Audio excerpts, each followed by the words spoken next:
If you miss this pulpitis question on boards, it's usually not because you don't know endo. It's because the exam is testing how you think under pressure. And that's where smart students lose easy points.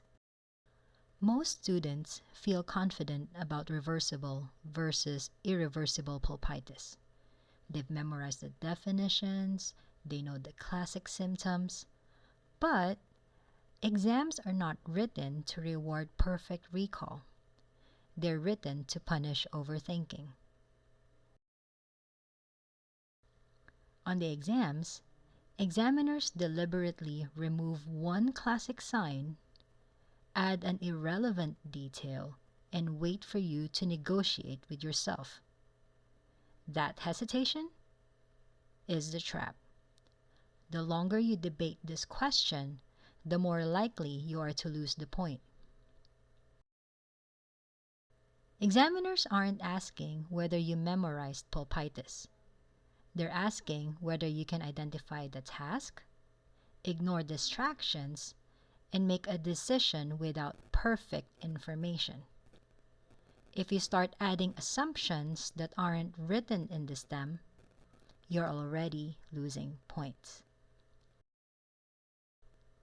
The most common mistake I see is students waiting for every classic irreversible pulpitis sign to appear. They tell themselves, what if it's not lingering enough? What if this detail changes everything? Well, boards do not reward that level of negotiation. Instead of asking whether the diagnosis feels perfect, ask a better question. What can I eliminate? Boards reward elimination, not perfect confirmation.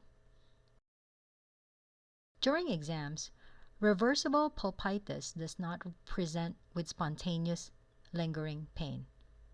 It responds predictably to stimulus, and symptoms resolve when the stimulus is removed.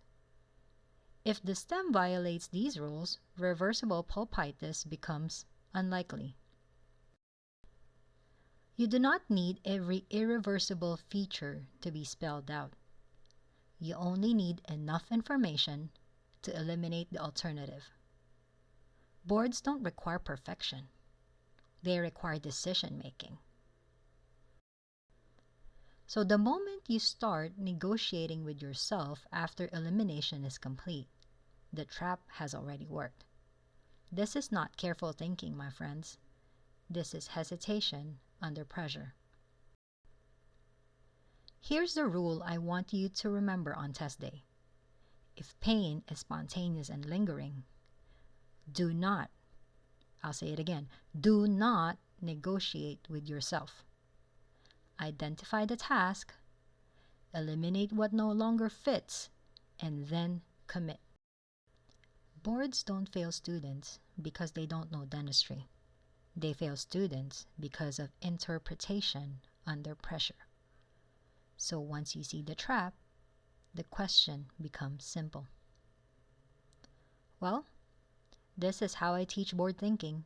If this helped you see the question differently, I break down examiner traps like this regularly, because avoiding traps saves more points than memorizing ever will. See you on the next video.